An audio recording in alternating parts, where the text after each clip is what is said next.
Mateo. Papuri sa iyo, Panginoon. Nang panahon ngayon, sinabi ni Jesus sa kanyang mga alagad, narinig yung sinabi, mata sa mata at ngipin sa ngipin.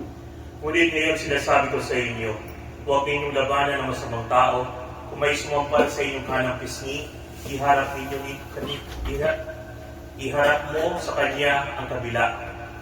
Kung nasa ikapsakdal kanino man upang makuha ang iyong barok, ibigay mo sa kanya pati ang iyong balabal.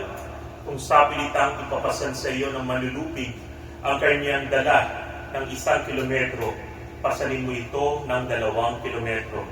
Magbigay ka sa nangihingi sa iyo o at mong pahindian ang nangihiram sa iyo. Ang mabuting balita ng Panginoon. Pinupuri ka namin, Panginoon Hesus. Pagsipo po tayo lahat. Una po sa lahat, magandang umaga po sa ating lahat. Alam po ninyo, sa buhay ko po sa seminaryo, masasabi ko po na naging parte po ng buhay ko yung business po ninyo. Dahil kung natatandaan ko noong 2002, ang kilala ko pala si Ate D. Nandun sa maliit na sulok doon sa, ngayon Jollibee na po. Yun yung quick cakes. Kasi po nung novice po ako, every time na mamamalengke ako, kumakain ko na ako sa quick cakes. Tapos naging pare naman po ako, nakilala ko si Ate Tessa and Anto David, na kung saan ang bago ako mag-misa ng 5:30, pag napaaga po ako, parati pupunta sa walk-in pants para umorder ng fish and chips. At syempre, hindi ko malilimutan yung breadery. Dahil yung parating, yun yung parating pinagdadala ni Ate Tintin doon po sa amin sa seminaryo. At hindi po sa lahat, natatandaan ko po nung ako po ay napalisino, hindi po sa Infanta sa ibang lugar. Ang nanay ko po kasi parati napalapit po sa Carmelo at sa amin. At lagi po umorder sa Queen Cakes tuwing birthday ko po at December 5, yung anniversary ko po. Kaya po, kahit paano po masasabi ko po na naging parte ng aking buhay pagkapare ay yung Gosilitan family. Tunay na naman po, ilan naman po yung sa family ninyo, napalapit din po ako sa kay Dr. Alias Gosilitan. Siyempre, sino pong hindi makakalimot sa kay Tito Aso at Tita Ellen na nagsimula po yung Alagad de Maria hanggang sa ngayon, nandun po yung kumakalinga po sa amin. At syempre po, si Tito June at Tita Malung ay sumuporta rin po sa mga seminarista ng Alagad. Unfortunately lamang po, hindi po naging paring sinuportahan ni Tito June yung taga-Gumian. Pero po, si James, tama Tito June. Si James, nakikinig po siya, nakikinig. Pero po, ganun pa man po, naging naging mabuting tao. Habang ako po'y nagninilay, nabasa ko po yung isang quote, so funny it is, Kung Fu Panda. Sabi po, yesterday is history, tomorrow is a mystery, but today is a gift. That's why it is called the present. Yung history, nakaraan na yun. Hindi na po natin pwedeng gawin pa o kahit na regrets, although may regrets tayo, pero it's our part of the history na wala na tayong magagawa. It's just alaala lamang, memories. Tomorrow is a mystery. Hindi natin alam kung ano mangyayari. Sabi nga doon sa Joe Harris window, sa psychology, ang ating buhay daw ay may 4 na sulok. Una, isang sulok na kung saan alam natin lahat. Yung isang sulok, alam ko, pero hindi ko alam. Yung isang sulok naman, alam ninyo, pero hindi ko alam. At yung pinakapang-4, tayong lahat ay walang nakakaalam. That's why it's a mystery. Only God knows. Pero, ang pinakamahalaga ay ngayon. That's why it's called the present. Because it is a gift. Kung titignan po natin, regalo sa atin, naniniwala po ako na nasa piling natin si Tita Malu ngayon. Para ibigay natin yung mga pagmamahal na nais natin ibigay Dahil po, tandaan natin, naging parte po ng buhay natin. Lalo na po kayo, naging parte ng buhay ninyo, naging parte ng pamilya ninyo, si Tita Malu. Na kung saan, ito yung regalo ibinigay sa atin ng Diyos. Na pag dumating ang punto na kung saan yung hangganan, lahat naman tayo pupunta po ron. Pero masasabi natin, ibigay natin kay Tita Malu yung pagmamahal at aruga na dapat natin ibigay. Pero, tatapatin ko po kayo, kahit anong ibigay natin, lahat-lahat, kahit, kumbaga, ibigay natin kahit buhay natin, alam po ninyo in the end, masasabi natin, kulang. Parang ganito po yan. Iba po pag kumain po kayo sa Ipolyokan. Diba nandun yung sarap na sarap ka, kinain mo na lahat-lahat. Tapos kinabukasan, nandun yung magugutom ka. At iisipin mo yung Ipolyokan nung kahapon. Sasabihin mo, sana kumain pa ako ng marami. Parang ganun din po yun. Although it's a petty thing to compare with, pero yung sa pagmamahal, dahil tandaan natin, paano pa nasusukat yung pagmamahal? Nasusukat ang pagmamahal sa pagmamahal na walang sukat. Kaya po yung mga messages po ako sa inyong pamilya, particular kay Tita Malu. I know na nakikinig tayo ni Tita Malu. Ito po yung unang kataga. Tita Malu, hindi ka nag-iisa sa paglalakbay na ito. Ang katotohanan po, yung nangyayari kay Tita Malu ngayon, ay hindi naman po sa kanya lang nangyari. Marami pong mga tao nakaranas yun. And we know na life is a journey. Ito yung paglalakbay ni Tita Malu na kinakailangan samahan natin siya. Pangalawa, dahil hindi tayo nag-iisa sa Tita Malu sa paglalakbay na ito, hindi tayo pinabayaan ng Diyos. Tayo ay ginawang katulad ni Jesus.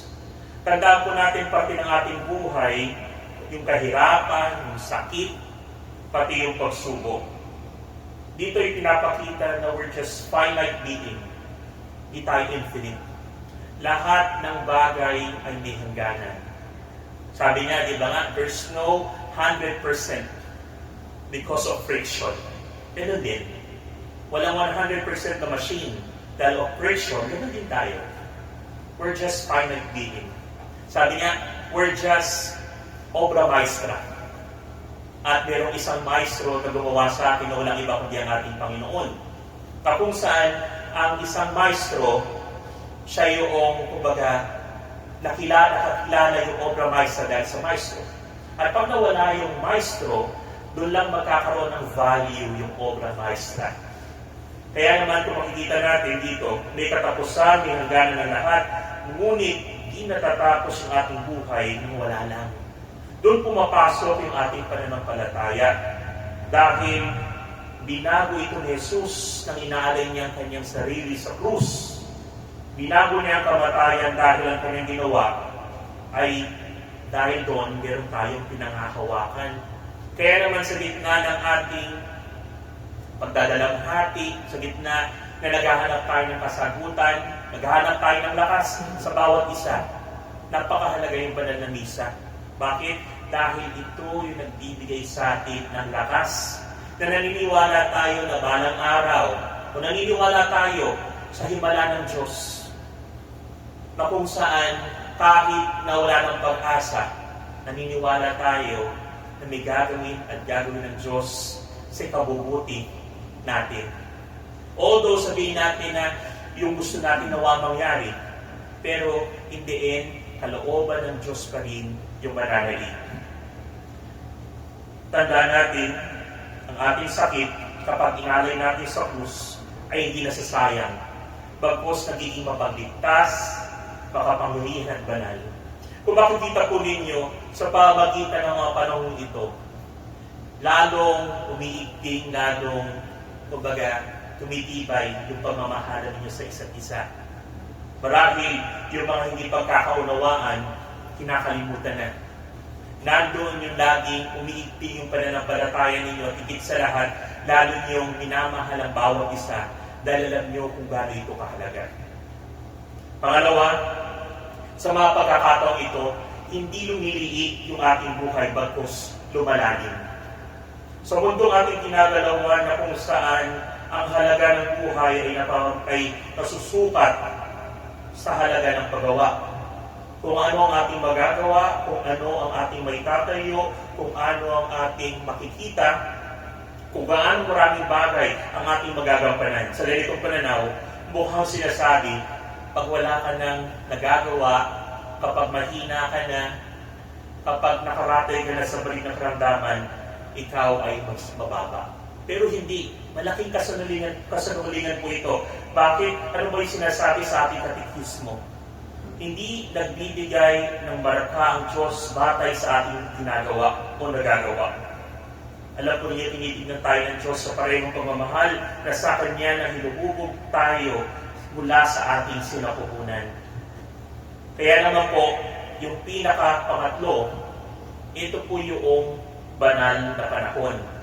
O kung nandun po yung tayo ay naghahanda na may takot, dahil syempre hindi natin alam kung kailan ang ating buhay.